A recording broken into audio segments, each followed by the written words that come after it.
There's a scene at the beginning of Idiocracy that plays like a joke. Smart couples hesitate, they wait, they analyze, they calculate timing, stability, opportunity cost. Meanwhile, impulsive couples reproduce rapidly, joyfully, recklessly, abundantly. Evolution does not necessarily reward intelligence. With no natural predators to thin the herd, it began to simply reward those who reproduced the most and left the intelligent to become an endangered species.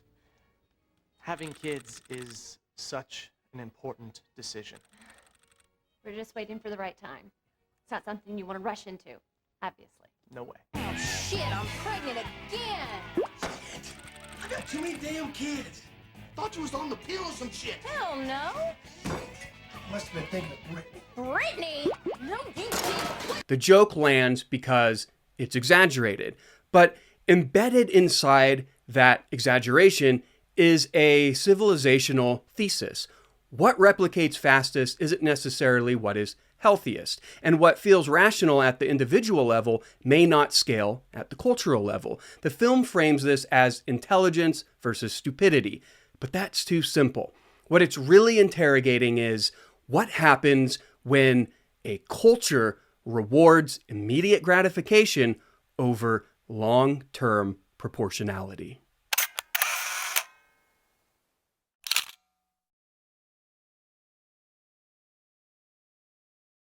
Joe isn't a genius. He's below average by today's standards. Unambitious, unremarkable, passive. This is Peterson, your new replacement. My what? I don't want a new assignment. I tell Sergeant Metzler that every time. I'm good at this. Good at what? Sitting on ass? No one ever comes in here. Yeah, I know. It's perfect for me. No one bothers me. I can't screw up. If I can just stay in here another 8 years, I get my pension. I'm all set. In which these two subjects are to be placed into a dry freeze for exactly 1 year is set to begin tomorrow. As you know, this is highly classified. However, if successful, we believe humans can be stored indefinitely. See you in a year. The Human Hibernation Project was one of the Army's most ambitious experiments, and one of its most secretive. But look, the base was closed. It hadn't even been a year, and the entire project was simply forgotten. As Joe and Rita lay dormant, the years passed, and mankind became stupider at a frightening rate. Well, the population exploded, and intelligence continued to decline until humanity was incapable of solving even its most basic problems, like garbage, leading to the Great Garbage Avalanche of 2505. He becomes the smartest man alive 500 years in the future, not because he evolved, but because the baseline fell beneath him. If you have one bucket that holds 2 gallons and another bucket that holds 5 gallons, how many buckets do you have? 2? Thank you.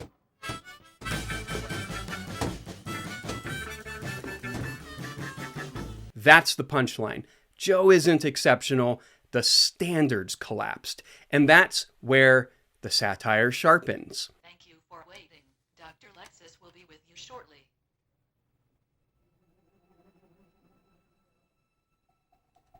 It's a weird misprint.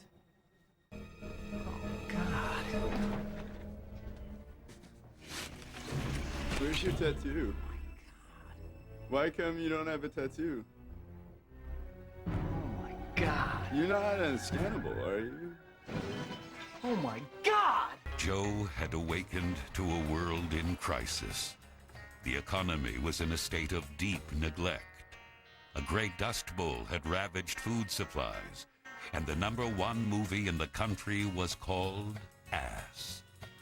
In this future, truth hasn't been debated into extinction. It's been ignored into irrelevance. Crops are failing because they're watered with an energy drink owned by a corporation. Component of all life had been deemed a threat to Brondo's profit margin.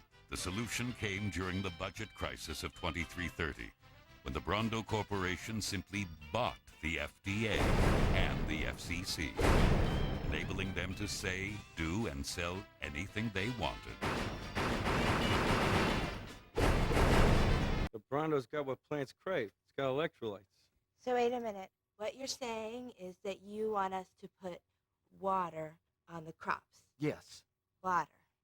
Like out the toilet? Nobody tests the assumption that plants might just need water. No one asks for empirical evidence. No one performs causal analysis because advertising has replaced investigation. The brand says it works.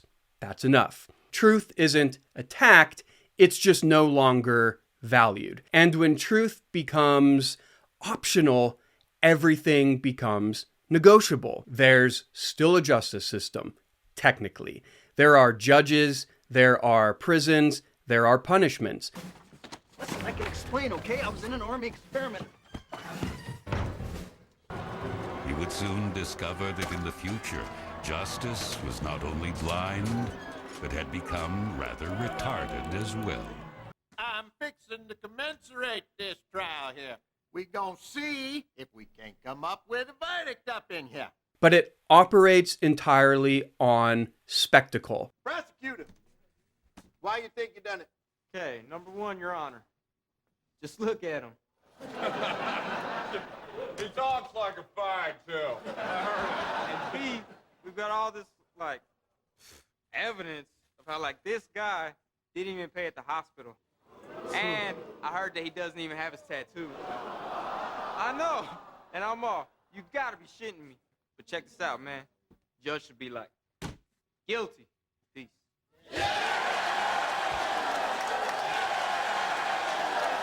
Volume replaces argument, crowd reaction replaces procedure, punishment replaces due process. And Joe manipulates this effortlessly. Not because he's cunning, but because the system is hollow. It's not fragile, it's theatrical. The aesthetics of law remain, the substance is gone. And a society can survive corruption. It can survive incompetence, but it cannot survive a justice system that doesn't know what evidence is. Meanwhile, most institutions have collapsed. Education is gone, public infrastructure is decaying, government is incompetent, but corporations remain. They are functional, coherent,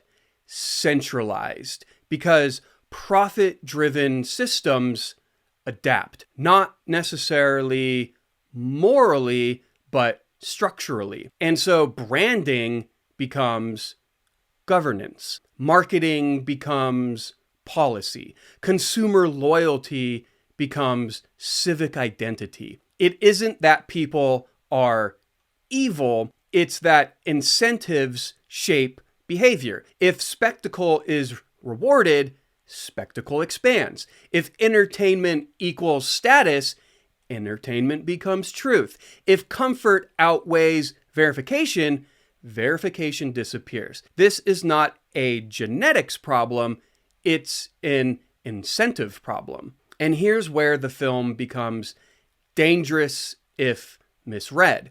On the surface, it sounds like it's arguing stupid people breed too much. But that interpretation drifts into biological determinism. What the film actually dramatizes is cultural conditioning. The society of Idiocracy doesn't collapse because people have low IQs. It collapses because claims are accepted without scrutiny, corporations go unchallenged, institutions become performative, immediate gratification outruns proportional thinking, entertainment replaces literacy. That's not DNA, that's systems. And Joe succeeds not because he's superior, he succeeds because he reintroduces something minimal, cause and effect. He says plants need water. He runs an experiment, the crops grow, that's it. After several hours, Joe finally gave up on logic and reason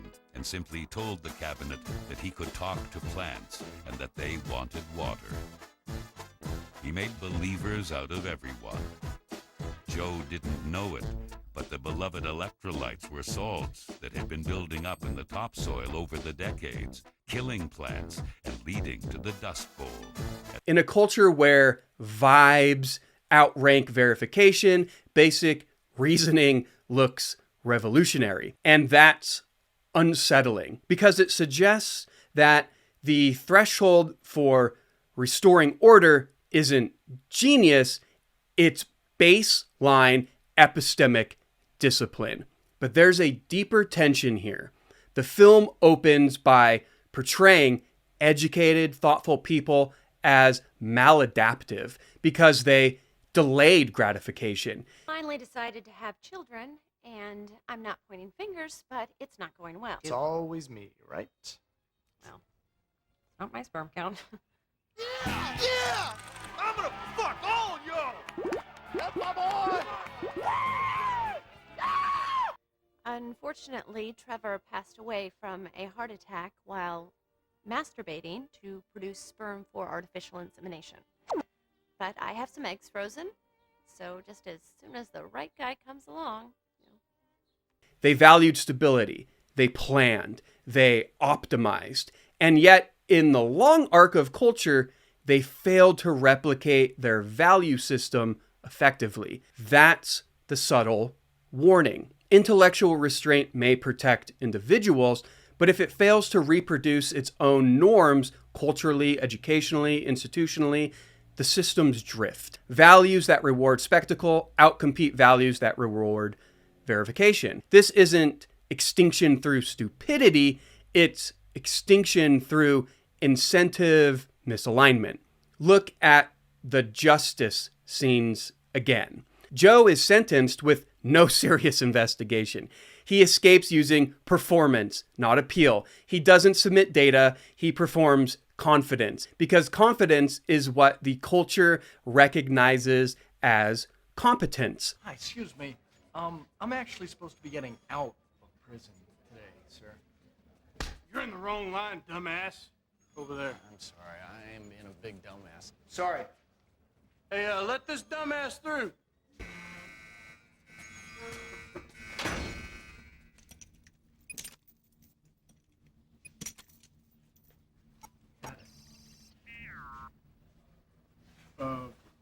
Yeah, I don't see you in here, so you're gonna have to stay in prison. Could you check again? Because I was definitely in prison. Okay, I got sat on my face and everything. Maybe check those files back there.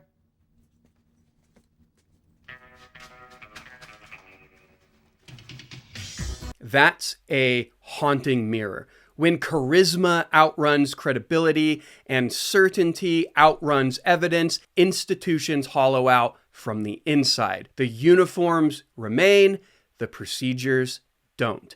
And then there's President Camacho. Dwayne Elizondo Camacho, 5-time Ultimate SmackDown champion, porn superstar, and President of the United States, had called a special summit with the smartest man in the world. So you smart, huh? No. I thought your head would be bigger. Bombastic, athletic, entertaining. He's absurd, but he's not malicious. He responds to crisis emotionally.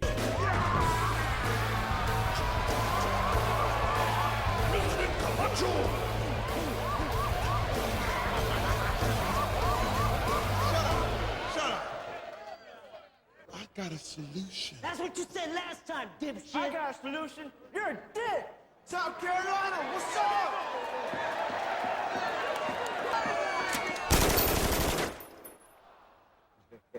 That's what I thought. I got a 3-point plan to fix everything. Break it down. Number one, we got this guy not sure. Number two, he's got a higher IQ than any man alive. He appoints Joe not through policy analysis, but through dramatic instinct. And yet when evidence works, when crops grow, he shifts. Because deep beneath the satire is something hopeful. Results still matter. Reality still asserts itself. Even in a decayed system, cause and effect remain undefeated. So what is Idiocracy actually saying? It's warning about what happens when immediate pleasure outpaces accountability, when systems reward popularity over proportionality, when corporate influence overrides empirical inquiry, when law becomes spectacle, when believing without evidence is treated as virtuous, and when average competence becomes revolutionary. The scariest part of the film isn't the stupidity. It's the indifference to truth. You can survive ignorance. You can correct error. But when truth stops being culturally rewarded, when asking for evidence makes you an outsider, that's when institutions dissolve. Slowly, quietly, under fluorescent lights and corporate logos. Joe doesn't save the world with brilliance. He introduces water. He reintroduces experiment. He models cause and effect. That's it. The film ends optimistically. Well, I guess we're stuck here. But then an even greater force emerged. The and the un-Nazi'd the world forever. And so, after serving a short term as vice president, Joe was elected the president of America. But its premise remains unsettling because its question isn't, are people getting dumber? Its question is, what are we rewarding? And if a culture rewards spectacle, spectacle will reproduce. If it rewards verification, verification will reproduce. If it rewards vibes and entertainment and immediate gratification, those values will outcompete restraint. And average baseline rationality will begin to look like prophecy. Idiocracy is not a prediction, it's a pressure test. A satire about what happens when systems forget their epistemic foundation, when law becomes performance, when corporations outlast governance, when belief outruns evidence, when truth becomes optional, and when all it takes to fix it is remembering that plants need water.